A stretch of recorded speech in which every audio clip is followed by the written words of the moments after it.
Well, hello, my lovely friends. It is time once more for a tale from a Reddit user whose name I remember because it's so very interesting. This is from Reddit user PrestigiousFinger86. Again, a name like that tends to stick out. I remember people who do interesting, weird things. So, this story is called The Queen of Foxes, Prologue. You know, with a lot of the stories that you guys send me, they can go in about 5,000 different directions. I'll be completely honest with you. Sometimes it's neckbeards, legbeards, sometimes it's weird furry things. I never know what I'm going to get into, and I think that's one of the reasons why reading stories from you guys has never gotten stale in all the years I've done this, because I literally have no idea what I'm about to find out. So, let's find out together. All of us. Here we go.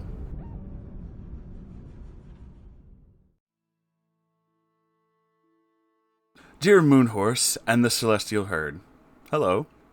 I'm back again, but this time I bring you not family drama, but something that I'm surprised slipped my memory for this long. A person that I find so hard to categorize as the compounded years of legbeard, otherkin, histrionics, and blood-boiling rage this person has sparked over the years. Oh boy. She did truly become the proverbial train wreck that I pulled up a long chair to watch. Perhaps the sheer amount of cringe is what made me suppress these memories, but an abomination like this has never truly died, but merely slumbers, waiting to become a mighty Reddit post for the fascinated horror of all. Well, I do enjoy an absolute horror story, so please, continue. So here it is, The Queen of Foxes, Prologue. I just want to say that Prologue gives me hope that there's going to be so much more of this, and I'm already excited. We need a good saga, don't we? In my hometown, there was this girl we'll call Lily for this story. She was a few years younger than myself, and didn't really have a stable home life. Divorced parents, teenage angst, fanatically religious views, and high school are a hell of a drug, as our friend Moonhorse would say. I mean, high school is a hell of a drug, you guys. You really don't realize how fucking crazy it is until you look back on it and you're like, wow, I really did that, huh? Cool. Now, many people from my tiny hometown, myself included, did grow up in similar dynamics, and eventually grew into mostly functional adults with varying degrees of baggage that we eventually managed to drop, or at the very least, sweep into a small closet that stores broken Christmas lights, long-abandoned hobby supplies, and existential dread. I like your way with words.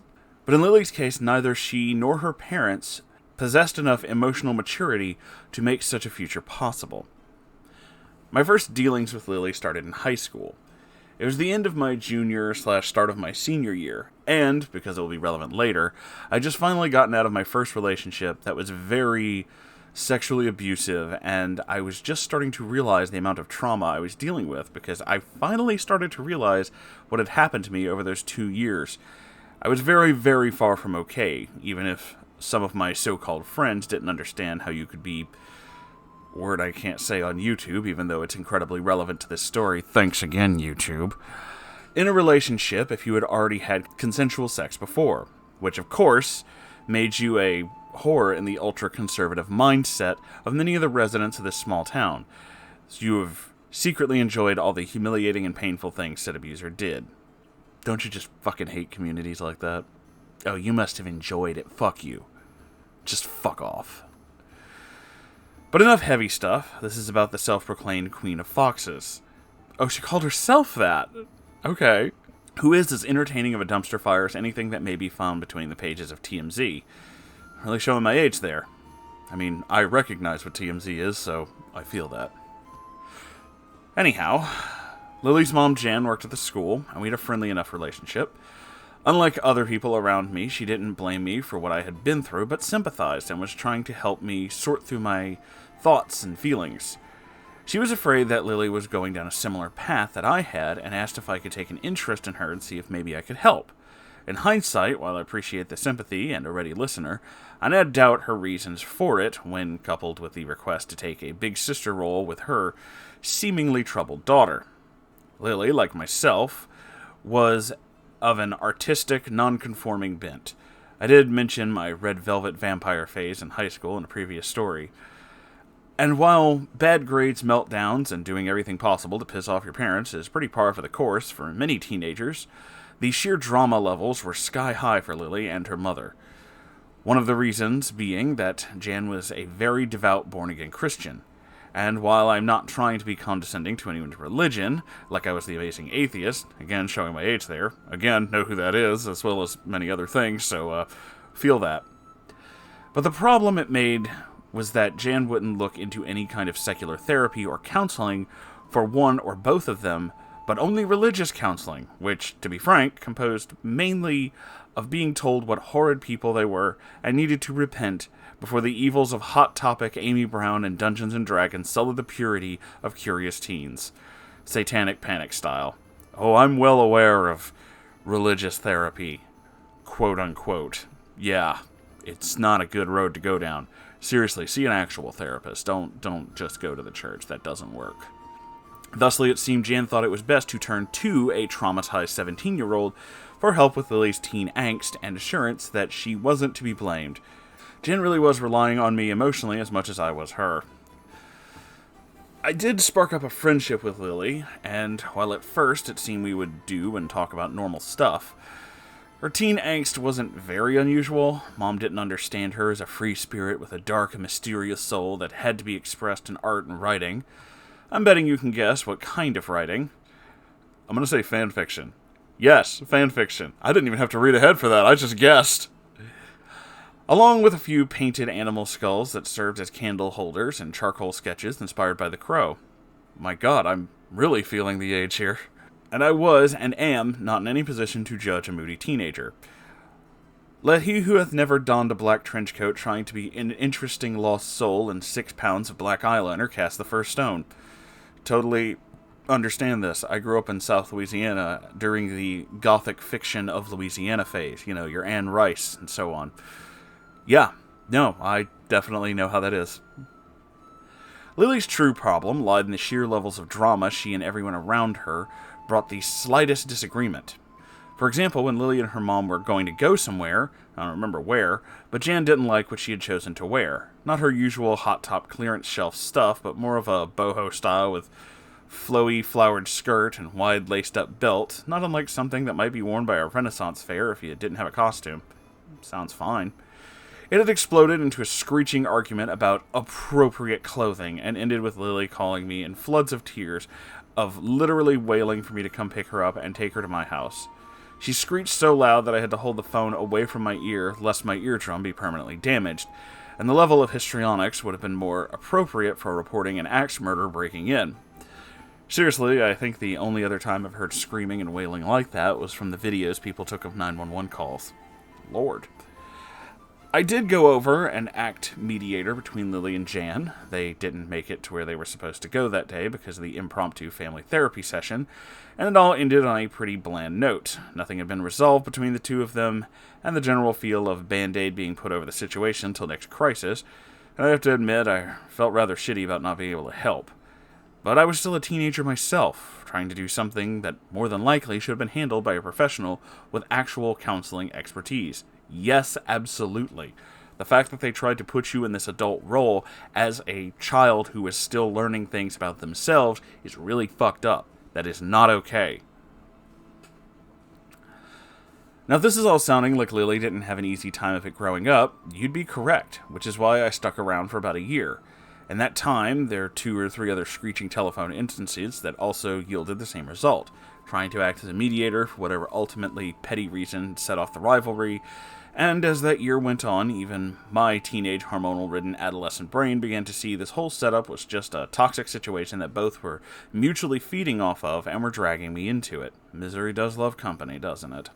The worst part, I think, was how manufactured it was. Jan would often change her church and belief systems, going from extreme conservative Christianity to more moderate spirituality. Lily became more extreme in her own angsty behaviors that started to take an interest in occultism and began talking about shape-shifting into a fox, being a conduit for demons, and other such like, but she was trying to convince me and demonstrate that it happens the same way it does in the movies. When I would ask for a demonstration, there would, of course, be dozens of reasons she couldn't. From, it's not the full moon, to basically, I can't do it when someone's watching me. The censure for me came when I was about to move away from my hometown for college, and Lily began to look up the symptoms for PTSD, bipolar, and other personality disorders so she could emulate the symptoms. Oh boy. Particularly asking me what I felt with sexual trauma. Bruh. It wasn't this that resulted in the last screeching phone call, but the last one that resulted in my coming over to play therapist ended with Jan saying to me over and over again, "I just don't know how we're going to manage with you away at college." Now at age 18, even I could see this for the emotional manipulation it was, and I stopped all communication after I moved. Good for you. I didn't hear or see from either of them for a few years after that, outside of one incident that I'll cover later, as I see this getting rather lengthy. But that is the beginning of this trash fire, which continues to burn rather like Centralia, just without the creativity of Kichiro Toyama and Team Silent. It only gets worse from here.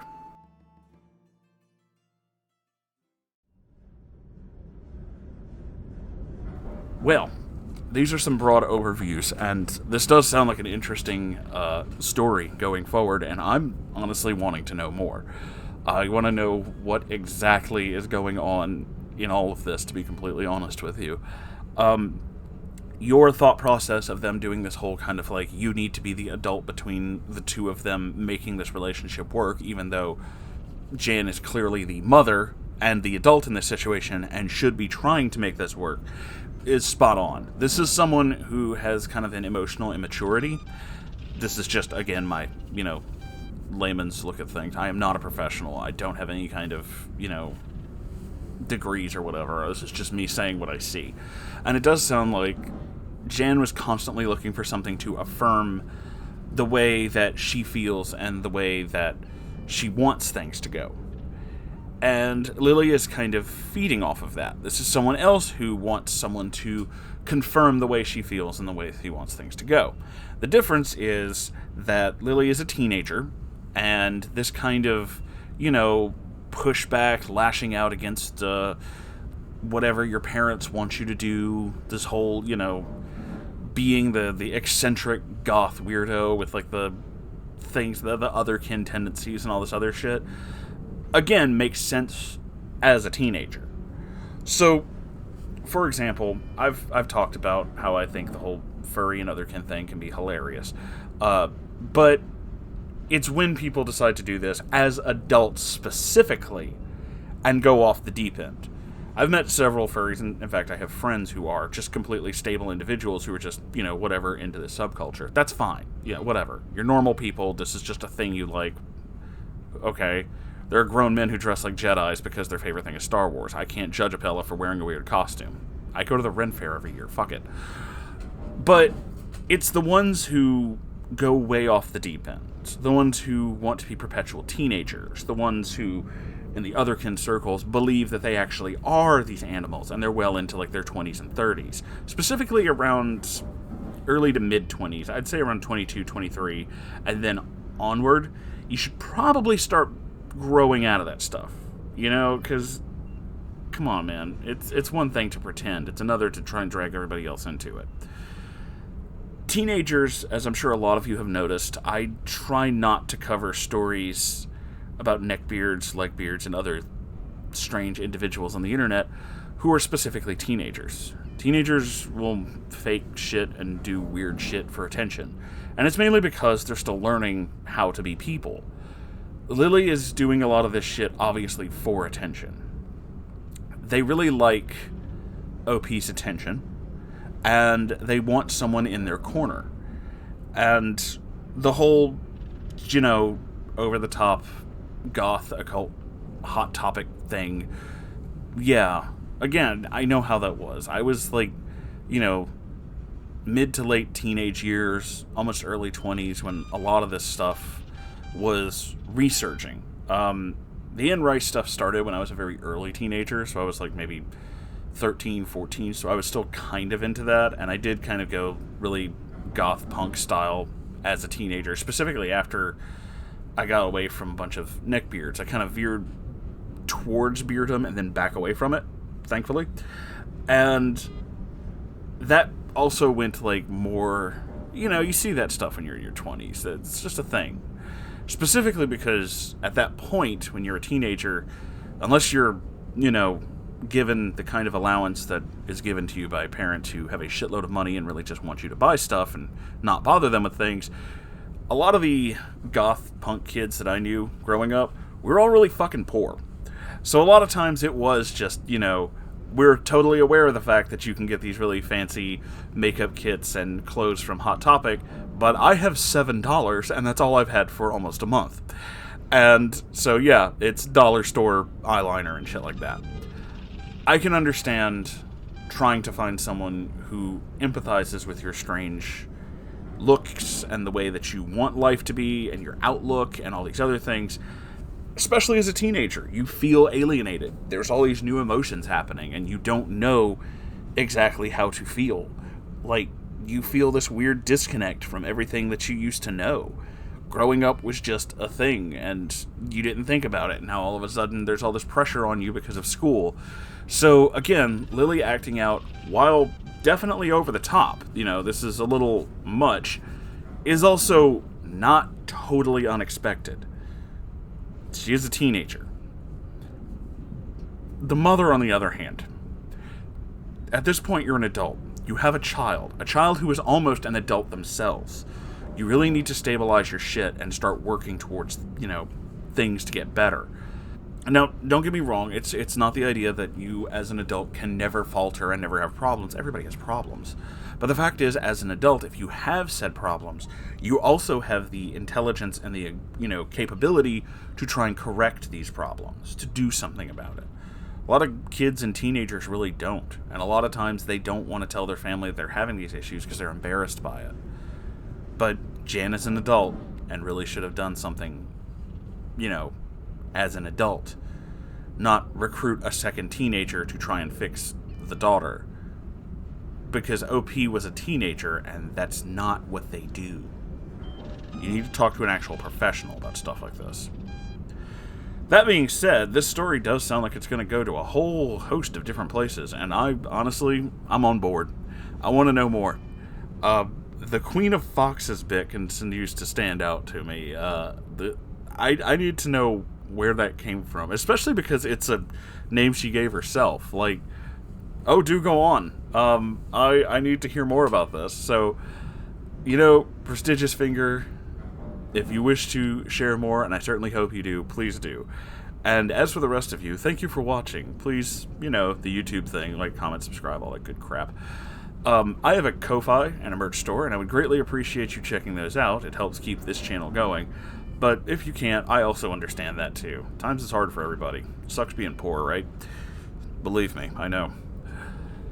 I also have a Discord, which you can check out. Hang out with me and all my weird friends. We do all kinds of strange things. Every Saturday, there is a live stream, and it's moving towards there being one every Wednesday, too. Games and weird things I find on the internet absolutely abound. There will be all kinds of strange things for you to come check out and look into. And if you want to send in your own story, r/Moonhorse Stories, that is my subreddit. You can drop it there. That is the easiest place for me to see it. So I'll see you in the next video. Goodbye, everybody.